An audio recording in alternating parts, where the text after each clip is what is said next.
Hi, this is Dr. Woody Bernard at Cascade Chiropractic, and I'm here with Dr. Richard Tran. And we'd like to spend some time today talking about allergies and what we can do to identify them, what they are, and things we can do to treat them. This will be part one of a two-part series, and what we'd like to do today is talk about what an allergen is and how to identify them, and what the kind of symptoms a person might have if they have an allergy. Right. So just to define an allergy, put it into context for everybody.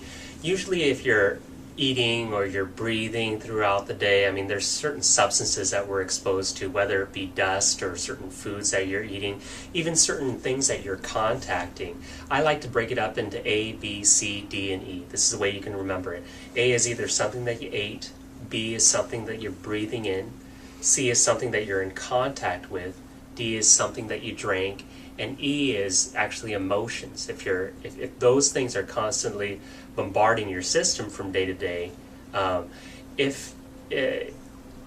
may be normal things like, let's say, broccoli or the dust in the air. If it becomes something that is too much of a burden for the body, then the body begins to treat it like a toxin.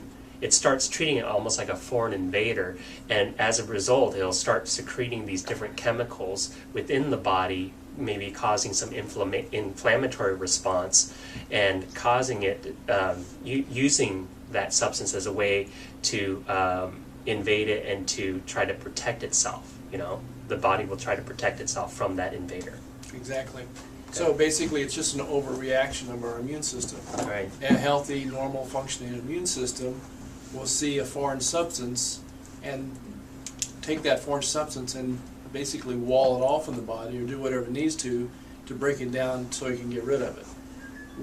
Our bodies are designed to process different substances that aren't necessarily part of our metabolic makeup.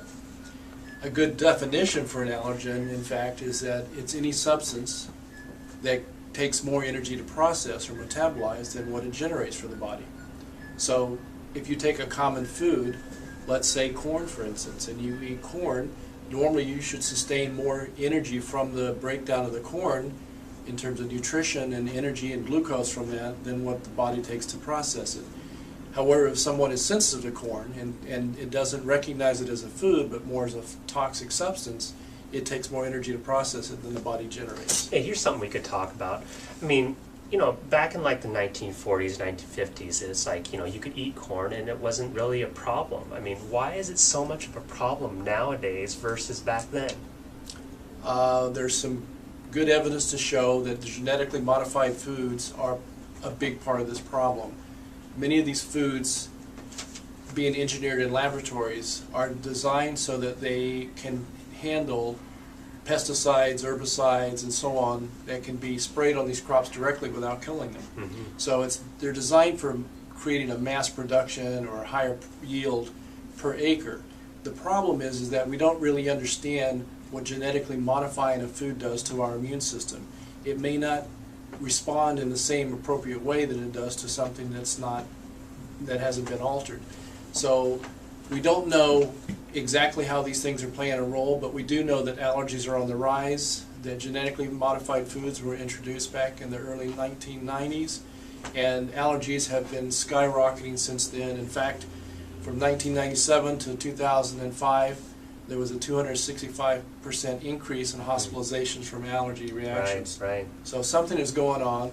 We're seeing it in our office. Many people come in with different kind of allergy problems related to other health issues. And we know there's probably a relationship between some of these environmental factors that are happening. Right.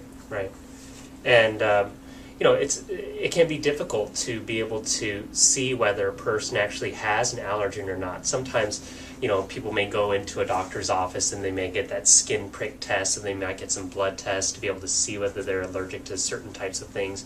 But how do you even know whether you have a certain allergen or not? We've actually tested for this ourselves in our office. Absolutely. Yeah, there's some non-invasive ways that we have used. Some of these have been developed over the last 20-25 years. Very effective tools. We use muscle response testing, and in part 2 of this series we're going to demonstrate how we would go through and identify a potential food or pollen or dust or mold allergy and how we would treat that. There are many different ways, again, to treat allergies, but one of the ways that we are fairly important reason why we don't recommend is because anything that has an antihistamine action, over-the-counter antihistamines, for instance, have the effect of suppressing the immune system. That's why they do what they do. However, we don't believe that it promotes a healthy immune system ultimately. And that if you create a healthy immune response, these hypersensitivity reactions really go way, way down. Yeah. And you know, there's certain things that you'll probably want to be on the lookout for if you feel that you might be having a food allergen or not, whether the foods that you're eating are contributing to the problems that you do have. And there's a variety of different problems. You can start off with like the itchy eyes, or whether you get some type of headache.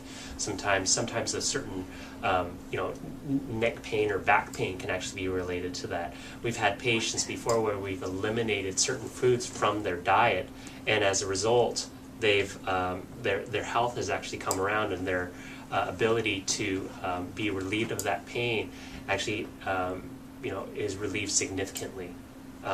Which is a lot of fun when you see someone who's dealing with some chronic pain issues find out they have an allergy that they had no idea they had, get treated for it, and have significant improvement in their health. So we're very excited about the things that we can do here, and we want to do a demonstration in our part 2, which we will do shortly. Yeah.